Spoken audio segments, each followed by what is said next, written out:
الله المولانا العظيم وبلغنا رسوله الأمين المدين المعين المبين الكريم ونحن على ذلك لمن الشاهدين والشاكرين والحمد لله رب العالمين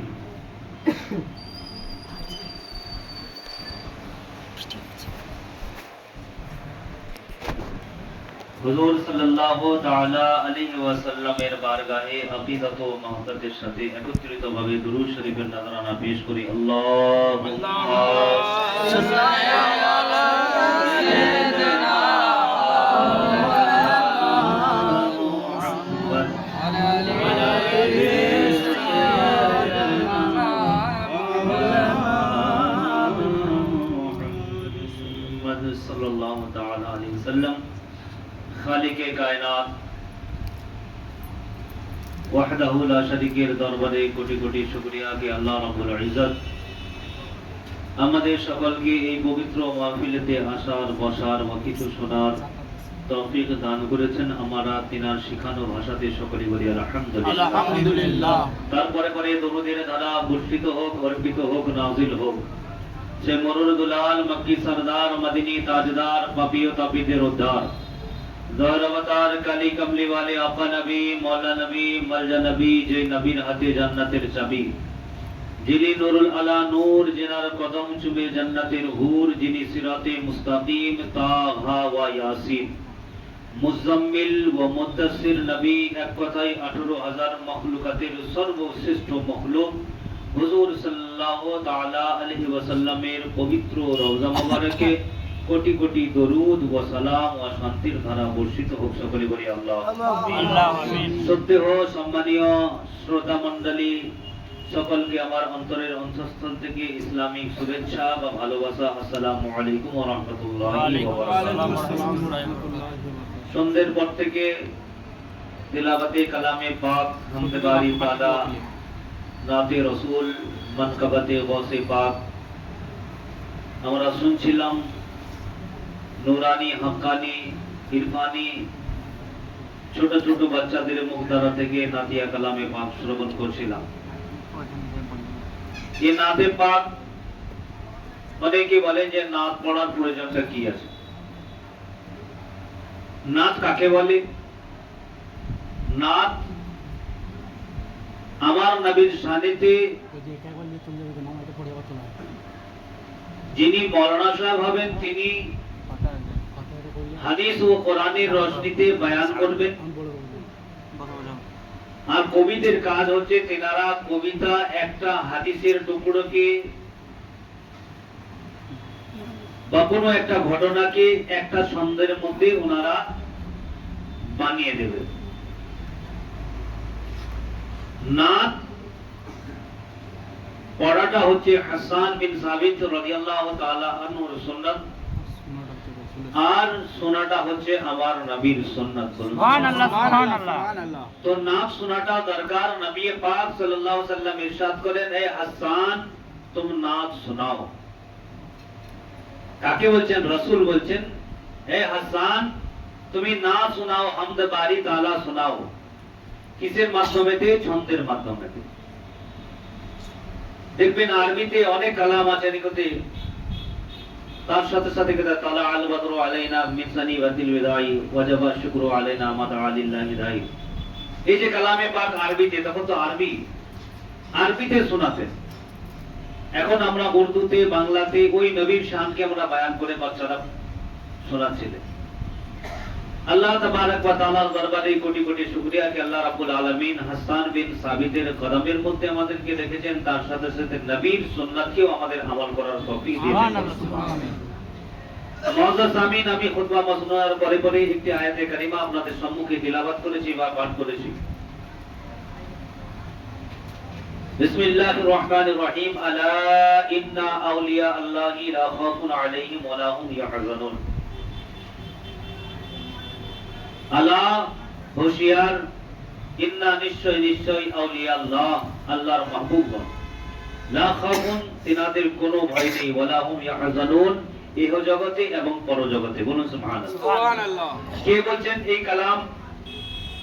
না আপনার বানানো, না আমার বানানো, না পাড়াপড়শির বানানো, না পঞ্চায়েতের বানানো, না প্রধানমন্ত্রী না মুখ্যমন্ত্রীর বানানো, খুদ রব্বে কায়নাতের বানানো যে কিতাব, সেই কিতাবেতে আল্লাহ রাব্বুল আলামিন ইরশাদ করেন, আলা হুঁশিয়ার হয়ে যাও, সাবধান হয়ে যাও, ইন্না নিশ্চয়ই নিশ্চয়ই আউলিয়া আল্লাহ, আল্লাহর ওলিগণ, লা খাউফুন, তাদের কোনো ভয় নেই, ওয়ালা হুম ইয়াহজানুন, ইহ জগতে এবং পরজগতে, দুনিয়াতে এবং আখিরাতে তিনাদের কোনো ভয় নেই। এই চাঁদ 11वीं শরীফের চাঁদ, এর আগে যে চাঁদ গেছে 12वीं শরীফের চাঁদ। এই 11 আর 12 দুটোর সাথে সম্পর্ক খুব গভীর সম্পর্ক। হয়তো আমরা আহলে সুন্নাত ওয়াল জামাত পীরপন্থী মানুষ, অনেকে আমরা নামের পীরপন্থী মানুষ, কর্মেতে আমাদের তো কিছুই নেই। যে জিনিসগুলো আমাদের প্রয়োজন সেই জিনিসগুলো তো আমরা করি না। 12वीं শরীফ আর 11वीं শরীফ, আমার শরীফ বললে তো অনেকের অসুবিধা হয়ে যায়, বলবে না একটা মক্কা শরীফ, মদিনা শরীফ, বাকি তো কোনো শরীফই নাই। তো তাকে জিজ্ঞেস করবেন যে কোরআন শরীফ কেন বলা হয় না কোরআন মাজিদ বলা হয়, কোরআনকে শরীফ বলা হয় কেন? যে জায়গাতে শরীফ কাকে বলে, ভদ্র সন্তান, ভদ্র মানুষ যিনি থাকবেন, এক কথায় আল্লাহর প্যারা যেনারা, আল্লাহর মাহবুব যেনারা যেখানে থাকবেন সেই জায়গাটার নাম হয়ে যাবে শরীফ। বলুন সুবহানাল্লাহ। কচোজা শরীফ, আজমির শরীফ, দেবা শরীফ, যত রকমের শরীফ আছে শরীফ। কেন? নিসবতে আউলিয়া, আউলিয়া আল্লাহর নিসবতের কারণে ওই জায়গাটার নাম হয়ে গেছে শরীফ। আল্লাহ আল্লাহ মক্কা শরীফ আর মদিনা শরীফ কেন? এ মাহবুব, আপনি মক্কা শরীফেতে জন্ম নিয়েছেন, সেই জায়গাটার নাম হলো শরীফ। আর যখন আপনি মদিনাতে হিজরত করে গেছেন তো মদিনা হয়ে গেছে শরীফ। বলুন সুবহানাল্লাহ। ওই মদিনা শরীফের নাম ছিল ইয়াসরব। কি ছিল? ইয়াসরব। ওই ইয়াসরবের কোনো মূল্য ছিল না, কোনো দাম ছিল না, কিন্তু আমার নবীর কদমের নুরানি ধুলো পড়ার পরে ওই ইয়াসরবের নাম পরিবর্তন হয়ে মদিনা শরীফ হয়েছে। বলুন সুবহানাল্লাহ। যে মদিনা মদিনা করে যিনারা আল্লাহর মাহবুব হয়েছেন, মদিনা ওয়ালা হয়েছেন, তিনাদেরকে শরীফ বলা হয়।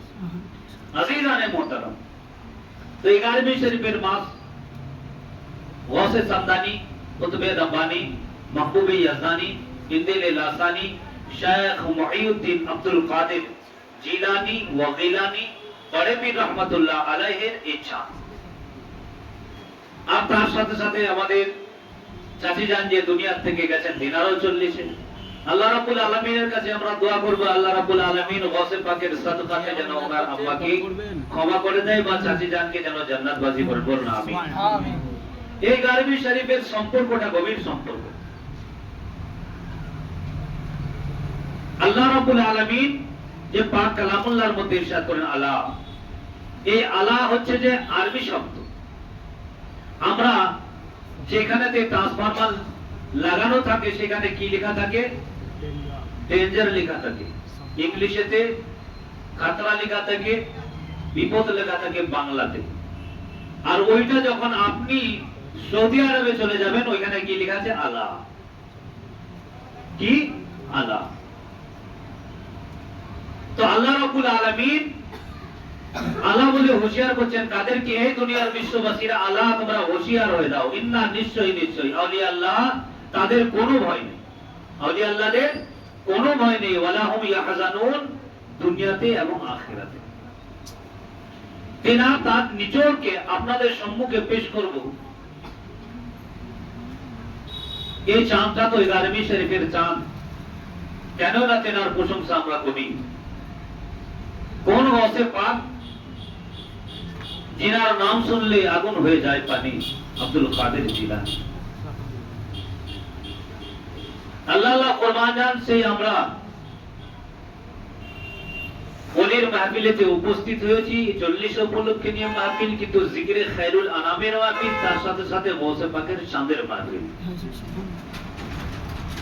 আমরা সব একসাথে একত্রিত ভাবে আমরা পেয়েছি। गौसे पाक রাদিয়াল্লাহু তাআলা আনহু जिनार बाल्यकाल जिनार जिंदगी के लक्ष्य করার পরে বলছে কে যে তাকে মানা যাবে না, গৌসে পাককে মানা যাবে না, গৌসে পাকের শানকে এত বাড়িয়ে দিয়েছো তোমরা, এত বাড়িয়ে দিয়েছো, গৌসে পাকের শানকে আমাদের মতো অদম কি পাবে। গৌসে পাক রাদিয়াল্লাহু তাআলা আনহু মায়ের পেটেতে, মায়ের শিকামেতে তখন থেকে ওনার কারামাত শুরু হয়েছে। ওই কারামাতে গৌসে পাক বাংলা চটি কিতাব তখন বেরিয়ে গেছে, বাংলা চটি কিতাব পড়ার পরে বলছে যে এই জিনিসটা করা যাবে না, এই জিনিসকে মানা যাবে না, অমুক অমুক মানা যাবে না, বাংলা কিতাব পড়ো। তাকে যদি বলা হয় যে এই বইটা পড়ো, আরবি ইবারতে শানে গৌসে পাক আরবিতে আছে, ওইটাকে ট্রান্সলেট করে ওইটাকে উর্দুতে হয়েছে, কনভার্ট করা হয়েছে, ওইটাকে বাংলা এখন করে দিয়েছে। কিন্তু শানে গৌসে পাক, গৌসে পাকের শান কি? ওলি তো দুনিয়াতে আমার খাস করে বলবেন যে মাঝখাড়ার লোককে আপনি বলছেন, ওলির তো অভাব নেই। পীর তো চারিদিকে পাওয়া যায়, পীর মিলে লাখো লাখো, মুরিদ মিলে না। মুরিদ পাওয়াটা খুব দুর্দায় হয়ে গেছে। পীরের অভাব নাই, পীরের তো ছড়াছড়ি। খালেরপুর বাজারেতে করতে যিনি ঘুরে বেড়াচ্ছেন দেখবেন যে নামাজের কোনো ঠিক ঠিকানাই নেই, বলবেন আমি ওলি, আমি পীর। আজিজানে মুহতারাম, আল্লাহর ওলি কাকে বলে? আল্লাহর ওলির মধ্যে চারটে শর্ত থাকতে হবে। আলিমে দ্বীন হতে হবে, আলিমে দ্বীন হতে হবে যেন মুরিদদেরকে পথ দেখায়, আলিম হতে হবে। দ্বিতীয় নম্বর কি? তেনাকে সাবালক হতে হবে, তেনাকে সাবালক হতে হবে, এক মুষ্টি দাড়ি থাকতে হবে। আর চতুর্থ হচ্ছে তেনার যিনি যে হাত দিয়ে বায়াত হয়েছেন তেনার যেন ওই লিস্ট যেন নবী পাক সাল্লাল্লাহু আলাইহি সাল্লামের পর থেকে যেন শুরু হয়, যেন ওই লিস্টের সাথে তেনার নামটাকে যুক্ত থাকে, তবেই চারটে শর্ত থাকতে হবে। আপনি নামাজ পড়বেন না, বলবেন আমি ওলি। আপনার কোন সিলসিলার সাথে যুক্ত হয়ে গৌসে পাক পর্যন্ত যায় না, মাঝখানেতে আপনার কাটা, আপনি বলবেন ওলি। আপনি এক মুষ্ঠ দাড়ি রাখেন না, বলছেন আপনি ওলি। আপনি দাঁড়িয়ে দাঁড়িয়ে পেশাব করেন, বলেন আমি ওলি। আপনি আলিম নন, মাদ্রাসা থেকে কোনোদিন পাগড়িও শোন না, আপনি বলেন যে আমি ওলি। তো ওই ওলির কথা আমি বলি না, যিনি ওলিদের শিরোমণি মাহবুবে সুবহানি কিন্দিলে লাসানি বড়ে পীর আব্দুল কাদের জিলানী গিলানী রাদিয়াল্লাহু তাআলা, ওয়ারে গৌস তোমার কদমেতে এই আশিকদের জান কুরবান। গৌসে পাক রাদিয়াল্লাহু তাআলা আনহু কতদিন পরে জন্ম নিয়েছে জানেন? আমাদের জানা আছে তিনার মায়ের বয়স কত ছিল। এই এলাকাতে যদি পাওয়া যায় তো আমার কাছে নিয়ে আসবেন, তাকে সালাম করব। 50 বছরের পরেতে, হয়তো 50 থেকে 55 হয়ে যাওয়ার পরেতে মেয়েদের আল্লাহ রাব্বুল আলামিন যে কুদরতি রক্ত মাসের পর মাস হয়ে যায়, সেটা বন্ধ হয়ে যায়। বন্ধ হয়ে যায় কি হয় না? বন্ধ হয়ে যায়, সার যায় না। কিন্তু গৌসে পাক রাদিয়াল্লাহু তাআলা আনহু কখন আসছেন? যে দুনিয়ার মানুষরা দেখো, যখন মায়েদের খুন বন্ধ হয়ে যায়, রক্ত বন্ধ হয়ে যায়, তখন আর কোনো সন্তান হওয়ার সম্ভাবনা থাকে না। কিন্তু আল্লাহ রাব্বুল আলামিন যখন দুনিয়াতে ওনাকে পাঠাতে চাইছেন, তো উম্মুল খায়র মা ফাতেমা, ওনার আম্মা জানের নাম, ওনার শিকামেতে কখন আসছেন? 60 বছর বয়সেতে ওনার মায়ের শিকামেতে আসছেন, বলুন সুবহানাল্লাহ। 60 বছর বয়সেতে তো উম্মুল খায়র মা ফাতেমা মায়ের গর্ভেতে যখন এসেছেন, গৌসে পাক রাদিয়াল্লাহু তাআলা আনহু, তো তেনার আরো একটু ব্যাকগ্রাউন্ডটা জানি, কেন না তেনার আমরা প্রশংসা করি। আল্লাহ আল্লাহ কুরবান যান, তেনার দাদা যান, তেনার দাদা যান বিখ্যাত বড় আল্লাহর ওলি ছিলেন। তেনার পিতা উনি বিখ্যাত বড় আল্লাহর ওলি ছিলেন। উনি একদিন একটা নদীতে একটা আপেল ভেসে আসছে, আমরা শুনেছি ওনার কারামত। একটা আপেল ভেসে আসছে নদীতে। আবু সালেহ মুসা জঙ্গি রহমতুল্লাহ আলাইহি, ওনার পিতা, গৌস পাকের ওনার পিতা নামগুলোকে জেনে রাখুন। আমাদের পীরপন্থী মানুষ যদি আপনাকে জিজ্ঞেস করে আপনি পীরপন্থী বলেন তো গস পাকের আব্বাজানের নাম বলেন তো আমরা বলতেই পারবো না। তো আবু সালেহ মুসা জঙ্গি রহমতুল্লাহ আলাইহ উনি ওই ফলটা ভেসে আসছে, ইসলাম বলে যদি একটা নদীতে ফল ভেসে আসছে, কোথা থেকে আসছে না আসছে তুলে যদি আমরা খেয়ে নিই অসুবিধা কি আছে? অসুবিধা কিছুই নাই। কাউকে তো না বলে আমি খাই না, ভেসে এসেছে আমি তুলে খেয়ে নিই। খালে তো যদি আসে আমরা যদি তুলে খেয়ে নিই অসুবিধা কিছুই নেই, এটা তো মশলা। কিন্তু তাকওয়া ওনার দেখেন, পরহেজগারি ওনার দেখেন। ওই আপেলটা ভেসে আসছে, উনি কি করছেন আপেলটা খেয়ে নিয়েছেন, খিদে লেগেছে খেয়ে নিয়েছেন। খাবার পরেতে ওনার দিল মানছে না, ওনার তাকওয়া মানছে না। মুসা, আবু সালেহ মুসা তুমি কি করলে? খেয়ে তো নিয়েছো ঠিক কথাই, কিন্তু কাউকে যার ফল তাকে তো তুমি জিজ্ঞেস করে খেলে না। আবু সালেহ মুসা জঙ্গি রহমতুল্লাহ আলাইহ উনি ওই নদীর ধারে হাঁটতে শুরু করেছেন। নদীর ধারে হাঁটতে শুরু করছেন, হাঁটতে হাঁটতে হাঁটতে হাঁটতে দেখলেন যে নদীর দিকে একটা আপেলের গাছ ঝুলে আছে। উনি চিন্তা করলেন যে না, এই গাছটা থেকে নিশ্চয়ই ফল পড়েছে, ভেসে ভেসে গেছে এই ফলটা। উনি গেলেন, যাওয়ার পরেতে ওই গাছের তলাতে এক আল্লাহওয়ালা বসে আছেন, গস পাকের নানা যান। উনি ওইখানেতে আল্লাহর জিকিরের মধ্যে মশগুল আছেন, গিয়ে সালাম করলেন, আসসালামু আলাইকুম। উনি জবাব দিলেন ওয়ালাইকুম আসসালাম। বলে কি হয়েছে? বলছে এই ফলের গাছটা কি আপনার? বলে হ্যাঁ আমার গাছ। বলে কি হয়েছে, ফল কি লাগবে? বলে না না আমার ফল লাগবে না, আমি অনেক দূর থেকে হেঁটে হেঁটে আসছি, একটা ফল ভেসে যাচ্ছিল আমি খেয়ে দিয়েছি। ইসলাম হুকুম দিয়েছে তো ঠিক কথাই, কিন্তু আমার তাকওয়া, আমার পরহেজগারি মানছে না, আমার দিল মুতমাইন হচ্ছে না, শান্তি পাচ্ছে না। আমি হাঁটতে হাঁটতে তোমার কাছে ক্ষমা চাইতে এলাম। গসবাগের নানাজান দেখলেন যে যদি পেয়েছি তো এমনই একটা ব্যক্তি পেয়েছি যিনি হচ্ছেন আল্লাহর ওলি। বলুন সুবহানাল্লাহ। এরকম ব্যক্তি তো পাওয়া যায় না। আমরা তো এইখানেতে যদি একটা ভ্যান লাগানো থাকে, আপেলগুলো রাখা থাকে, আর দুপুরের টাইম যদি হয়, কেউ যদি না থাকে, চারিদিকে তাকালাম, দুটো পকেটে দুদিকে ঢুকিয়ে দিয়ে চলে যাবো। যাবো কি যাবো না? আমরা জিজ্ঞেস করা তো দূরের কথা, মাঠের হাত দিয়ে পেরিয়ে গেলে কাউকে চারিদিকে তাকাই গেল, দুটো শোষা টুড়ে খেলে কি হবে? আমার চাস্তু ভাই। আমাদের পরহেজগারি তো আমাদের নেই, কিন্তু পরহেজগারি তিনি তাকওয়া পরহেজগারি দেখে। ওয়াসফাকে নানাজান বলছেন আচ্ছা ঠিক আছে আমি ক্ষমা করব, কিন্তু আমার শর্ত আছে। বলে ঠিক আছে সব শর্ত আপনার মানতে রাজি, কিন্তু আমাকে আপনি ক্ষমা করবেন তো? বলে হ্যাঁ ক্ষমা করে দেব।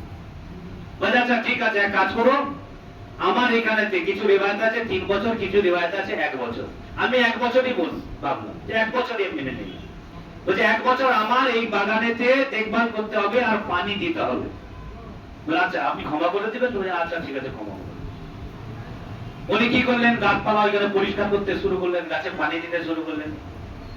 ওনার খাদিম হয়ে 1 বছর খিদমত করলেন। 1 বছর শেষ হয়ে এসেছে, 365 দিন যেদিন আছে ওনার শেষ দিন হয়েছে। উনি জিজ্ঞেস করেন হুজুর আমি চলে যাব?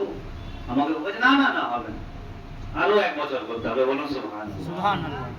আরো 1 বছর করতে হবে, বুঝে তারপরে ক্ষমা হবে তো। এরকম করে 2য় বছর কেটে যায়, 3য় বছর ওনার আবার শুরু হয়। বলে হুজুর আমাকে যাবে? না না না আর 1 বছর তোমাকে করতে হবে। একটা ফল খাওয়ার অপরাধ যদি আমার মতো মানুষকে বলতো, তার মাথাতে 4 লাঠি মারতাম কি মারতাম। একটা ফল খেয়েছে আবার ক্ষমা চাইতেছে, যে এত বড় বড় কথা কিসে? কিন্তু তিনার পরহেজগারি দেখেন। গসবাগের আব্বার কথা বলি, গোলাপের আব্দুল কাদের জিলানী কথা বাদ দিন। তিনার আব্বা বলেন ঠিক আছে 3 বছর ওনার কমপ্লিট হয়ে গেছে। 3 বছর খিদমত করার পর বলে হুজুর আমাকে ইজাজত দিন, 3 বছর তো হয়ে গেল। বলে আচ্ছা যাবে তো ঠিক কথাই, কিন্তু আর একটা শর্ত মানতে। বলে হুজুর কিসের শর্ত? বলছে আমার একটা মেয়ে আছে তাকে বিয়ে করতে হবে। বলুন সুবহানাল্লাহ। সুবহানাল্লাহ। আমার একটা কন্যা সন্তান আছে তাকে বিয়ে করতে হবে। বলে বিয়ে করলে ক্ষমা হয়ে যাবে? বলছে আচ্ছা তুমি শুনে নাও আমার মেয়েটা কেমন, চোখেতে অন্ধ, মুখেতে বোবা, পায়েতে ঘোড়া, কানে শুনতে পায় না, তাকে বিয়ে করতে হবে। আমরা হলো করবো? ওয়াসফাকের আব্বাজান বলেন ঠিক আছে আমাকে ক্ষমা করে দিবেন তো? একটা ফল খাওয়ার যদি এত বড় তাকওয়া পরহেজগারি, আল্লাহু আকবার কবীরা, কেন না তিনার সন্তান আব্দুল কাদের জিলানী হবে না? আমরা তো জিজ্ঞেস করি না যে বেটা তুমি কোথা থেকে শসাটা পেলে, তুমি নিয়ে এলে, যে দুটো শসা নিয়ে এসেছে কোথা থেকে তুমি পেয়েছো, এই কাঁচা লঙ্কাগুলো কোথায় তুমি পেলে? আমরা জিজ্ঞেস করি না। পেয়েছি তো ছেনে খেয়ে নাও, শসা পেয়েছি তো খেয়ে নাও, সালাদ করে। আমরা জিজ্ঞেস করি না পরহেজগারি কাকে বলে। রক্ত যদি পরিষ্কার হয়, আপনার রুজু, আপনার দিল আল্লাহর ইবাদতের দিকে মগ্ন হবে, আল্লাহর রাসূলের দিকে মগ্ন হবে।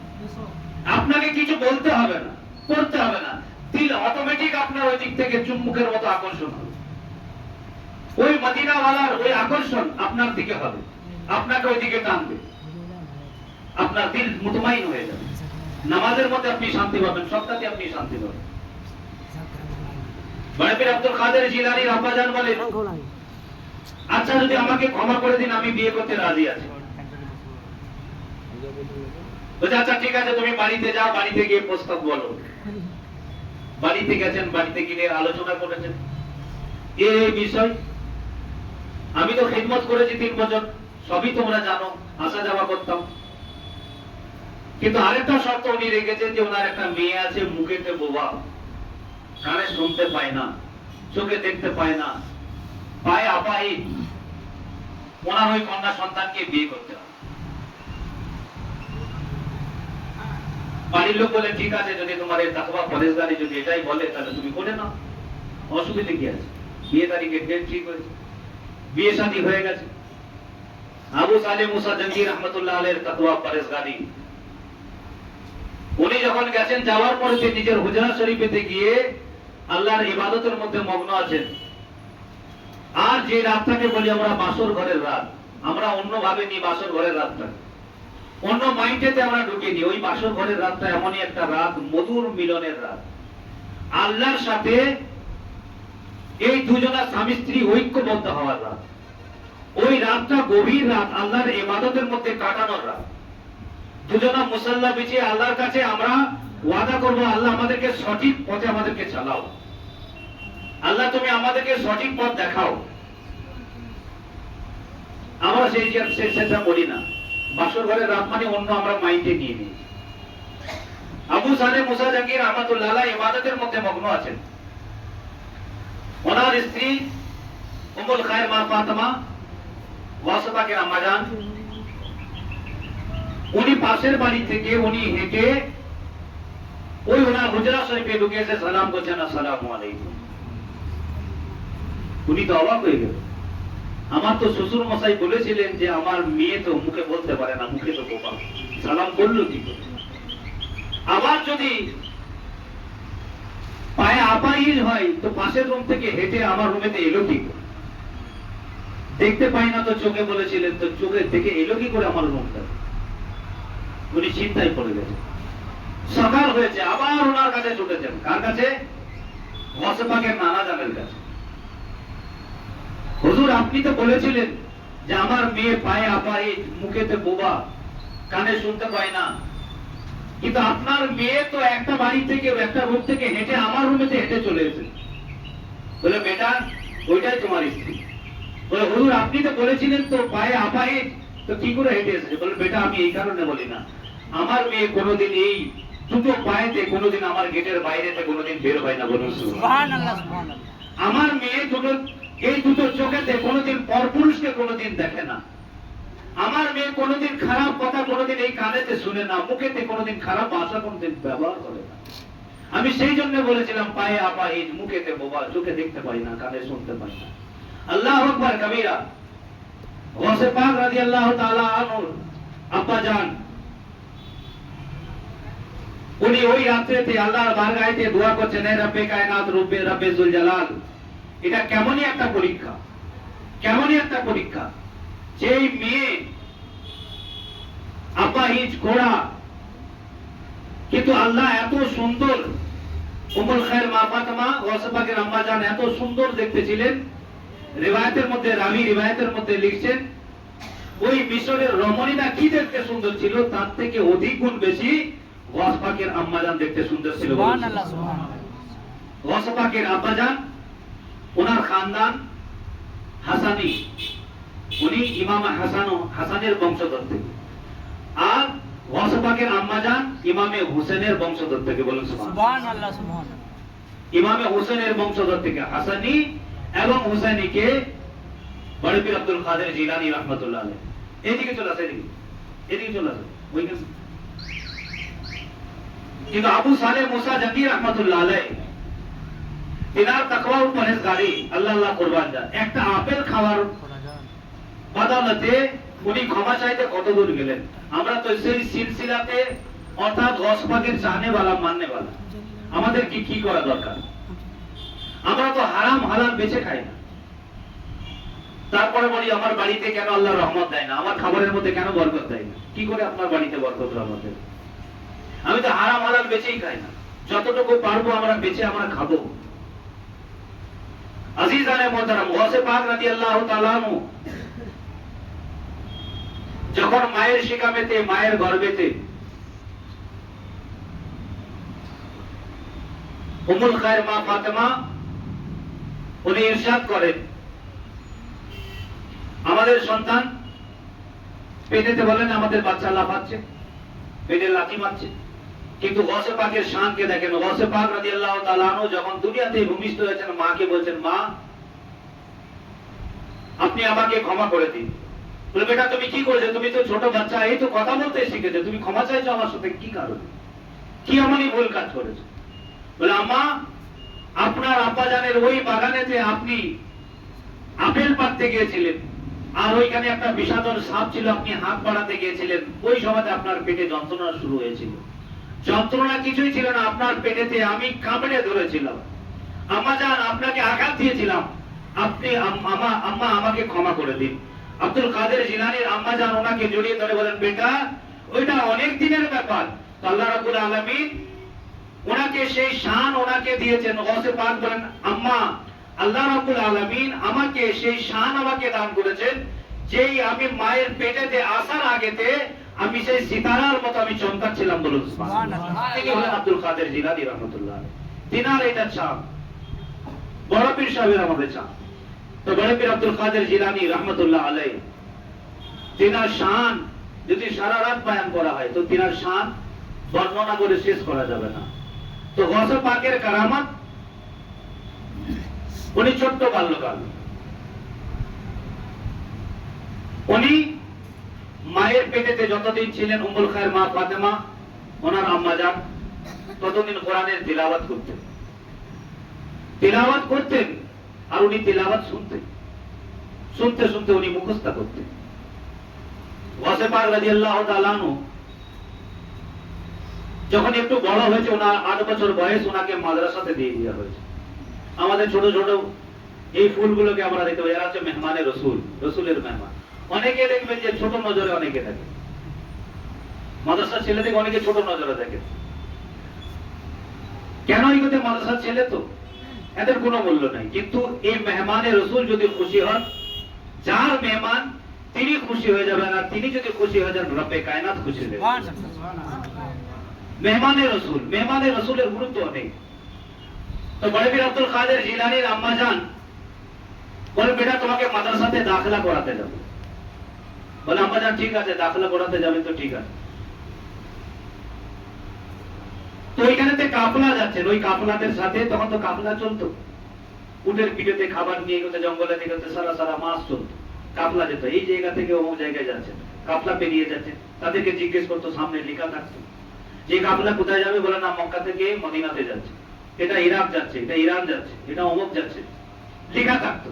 জিজ্ঞেস করতেন তাদেরকে কোথায় যাবে, তাহলে আমার জিনিসটা ওই জায়গাতে অমুক জায়গাতে পৌঁছে দেবে, এইরকম সিস্টেম ছিল। তো গৌসে পাকের আম্মা জান বেটাকে শিক্ষা দিচ্ছেন। আব্দুল কাদের জিলানী রাদিয়াল্লাহু তাআলা আনহুকে বলেন, বেটা তুমি মাদ্রাসাতে যাচ্ছ যাও, কিন্তু তোমার এই বগলের নিচেতে 40টা দিরহাম আমি দিলাম, কাপড়ের সাথে সেলাই করে দিয়েছে, 40টার উপর কয়েন দিয়েছে। ওই আশরাফি দিবার পরেতে উনি ইরশাদ করছেন, বেটা যতই তোমার উপরে মুসিবত হোক, তুমি কোনোদিন সত্য ছাড়া কোনোদিন মিথ্যা বলবে না। বলুন সুবহানাল্লাহ। আর আমরা সন্তানদেরকে শিক্ষা দিই যে তুমি এখানে মিথ্যা বলে বেরিয়ে চলে আসতে বললে না। আমরা তো বড়ি বড়ি মিথ্যা কথা বলি, সন্তানদেরকে আমরা সেটা শিক্ষা দিই। হক কথা সন্তানদেরকে সুশিক্ষা দিই যে বেটা যদি তোমার জান যায় তো জান চলে যাক, কিন্তু তুমি কোনোদিন সত্য ছাড়া মিথ্যা তুমি কোনোদিন বলবে না।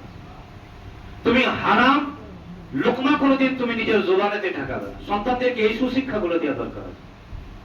আলিম করতে বলি না সন্তানদেরকে যে আলিম করেন, মাদ্রাসাতে পড়ান, সন্তানদেরকে সুশিক্ষাটা দিন। তাদেরকে একটা শিক্ষা দিন, বেটা ইঞ্জিনিয়ার হবার আগে, ডাক্তার হবার আগে, প্রফেসর হবার আগে, যত বড় ডিগ্রি নেওয়ার আগে তুমি আগে মানুষ হও। মানুষ হও, মানুষের সম্মান করতেছি। আমরা তো মানুষের সম্মানই আমরা করি। আল্লাহ আল্লাহ কুরবান জান গৌসে পাকের আম্মা জানার বেটা তুমি কোনোদিন সত্য ছাড়া মিথ্যা বলবে না। বড় পীর আব্দুল কাদের জিলানী ওই কাফেলার সাথে বেরিয়ে পড়েছেন, আর জঙ্গলের মধ্যে ডাকুরা ঘিরে লুটপাট করতে শুরু করেছেন। তো উনি তো ছোট্ট বাচ্চা, তাকে জিজ্ঞেস করেন, হ্যাঁ বাচ্চা এদিকে শোনো, তোমার কাছে কিছু আছে? বলে হ্যাঁ আমার কাছে 40টা আশরাফি আছে, 40টা দিনার আমার কাছে আছে। বলে কোথায়? বলে আমার বগলের নিচেতে। তো যখনই বগলের নিচে বলে তারা ঠাট্টা করতে শুরু, চলো ঠিক আছে আমাদের সর্দারের কাছে নিয়ে যাও। যখনই সর্দারের কাছে নিয়ে, সর্দার জিজ্ঞেস করছেন, উঁচু জায়গাতে বসে আছে সর্দার, তো ডাকুদের সর্দার, সে জিজ্ঞেস করছে এই কথা, বেটা তোমার কাছে কিছু আছে? বলে হ্যাঁ আমার কাছে 40টা আশরাফি আছে। বলে ঠিক আছে, ছিঁড়ে দেখা হলো যে হ্যাঁ 40টা আছে। বলে বেটা তোমাকে ভয় লাগে না? আমাদের কাছে এত কিছু আছে, মালও আসবাব আছে, ছুরি আছে, আমাদের কাছে অনেক কিছু আছে, তোমাকে ভয় লাগে না? বলে না না, আমার ভয়তে একটাই মাথায় কাজ করছিল যে মা বলেছিল কোনোদিন সত্য ছাড়া মিথ্যা বলবে না। বলুন সুবহানাল্লাহ। এই শিক্ষা আমাকে আম্মা দিয়েছে। ওই ডাকুদের সরদার বলে, এ বেটা আমি জানি না তুমি কি হবে বড় হয়ে, কিন্তু বেটা তুমি মায়ের কথাকে এত স্মরণে রেখেছে যে রব আমাকে সৃষ্টি করেছে তার কথাকে আমরা স্মরণে রাখি না। এবার আর দেরি করো না, আমাদেরকে কলমা পড়ে ইস্তিগফার করি, আমাদেরকে কলমা পড়িয়ে মুসলমান করে দাও। সুবহানাল্লাহ। তিনার নাম হলো আব্দুল কাদের জিলানী, এখনো ওলিদের, উনি এখনো কুতুবিয়াতের মঞ্চেতে উনি ছিলেনই না। ছোট বাল্যকালেতে ওনার হাতেতে কলমা পড়ে মুসলমান হলেন কে? ডাকুদের সরদার। বলে আজ থেকে আমি আর ডাকাতি করব না। বলে কেন হুজুর? তাদের যারা ছিল গ্রুপে। বলে কেন আপনি ডাকাতি আর করবেন না? বলে না না না, আমি এইখান থেকে তওবা করে নিলাম, আজ থেকে আর আমি ডাকাতি আমি করব না। তো আব্দুল কাদের জিলানী রাহমাতুল্লাহ আলাইহির হাতে যখন কলমা পড়ে ইস্তিগফার করে নিয়েছেন, উনি তো ছোট বাল্যকাল থেকেই তো আল্লাহর ওলি ছিলেন। তখন ওই ডাকুদের সরদার যে বলার পরে যারা তার সাথী সঙ্গী ছিল তারা বলে, আপনি এতদিন ছিলেন আমাদের ডাকুদের সরদার, আমরা কলমা পড়ে মুসলমান হতে চাই। বলুন সুবহানাল্লাহ। আপনি এখন আপনি হবেন ইমানদারদের আমাদের সরদার। আজিজানে মোহতারাম, তিনার নাম হলো আব্দুল কাদের জিলানী। মাদ্রাসাতে পৌঁছেছেন, সংক্ষিপ্ত আকারেতে গুটিয়ে টেনে নিয়ে আসে আব্দুল কাদের জিলানী রাহমাতুল্লাহ আলাইহির ওয়াকিয়া। বলে আব্দুল কাদের জিলানী রাহমাতুল্লাহ আলাইহি মাদ্রাসাতে গেছেন, যাওয়ার পরে তো ওনার ওস্তাদে মোহতারাম বলছেন, বেটা তুমি মাদ্রাসাতে তো এসেছো, তো তুমি তো কিতাব শুরু করবে, বেটা পড়ো। প্রথমে আমাদের কায়দা দেওয়া হয়, ওনার কাছে সামনে কায়দা রাখা আছে, বেটা বলো আউযু বিল্লাহি মিনাশ শাইতানির। বলে হুজুর এটা আমার পড়া আছে। বলে বেটা বলো বিসমিল্লাহির রহমানির রহিম। বলে হুজুর এটাও আমার পড়া আছে। বলে কোথা থেকে পড়বে? বলে বেটা আলিফ। বলে হুজুর এটাও পড়ে নিই। এবার কোয়া পড়বে না আলহামদুলিল্লাহ রাব্বিল আলামিন, আম্মা পাড়া থেকে। বলে হুজুর এটাও আমি পড়ে নিয়েছি। উনি অবাক হয়েছেন, বেটা পড়েছো কোথায়? মাদ্রাসাতে পড়েছো? মায়ের কাছে পড়েছো? বলে না না, কারো কাছে আমি দর্শন নিই না, কারো কাছে আমি শিক্ষা গ্রহণ নেই, আমি প্রথমে তো মাদ্রাসাতে এসেছি। বলে বেটা তুমি কোথায় শিখেছো? পড়বে তো কোথা থেকে তুমি পড়বে? বলে হুজুর যদি আমাকে পড়াতে হয় তো 15 পারার পর থেকে আমাকে পড়ান। বলুন সুবহানাল্লাহ। 15 পারার পর থেকে আমাকে পড়ান। অবাক হয়ে গেলেন ওস্তাদ, বেটা তুমি এখনো মাদ্রাসাতে, এখন তো ছোট বাচ্চা তুমি, এখন 15 পারার থেকে পড়ার জন্য তুমি আমাকে বলছো, পড়ানোর জন্য? তুমি কোথায় শিখেছিলে? বলে আমি কোথাও শিখি না, মায়ের পেটে ছিলাম, প্রত্যেকটা দিন মা কোরআনের তিলাওয়াত করতো, আমি শুনে শুনে মুখস্থ করতাম। বলুন সুবহানাল্লাহ। তিনার নাম হলো আব্দুল কাদের জিলানী। কেন না আবার তিনার শানকে আমরা বয়ান করি? আব্দুল কাদের জিলানীর নাম শুনলে তো অনেকের গায়ে আগুন জ্বালা লেগে যায়, অনেকের অসুবিধা হয়ে যায়। এটা আবার কি? আমরা আল্লাহকে মানি, রসুলকে মানি, বাকি মিডিলের কাউকে না মানি। কিন্তু আজিজানে মোহতারাম, আমরা নামাজের মধ্যেও ওলিদেরকে স্মরণ করি। বলবেন কেমন করে? আল্লাহুম্মা সাল্লি আলা মুহাম্মদ ওয়া আলা আলি মুহাম্মদ ওয়া আলা আলি মুহাম্মদ।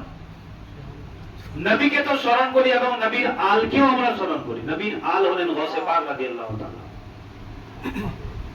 ওই গৌসে পাকের কারামত আল্লাহ কুরবান জান গৌসে পাকের এমনই এক ওয়াকিয়া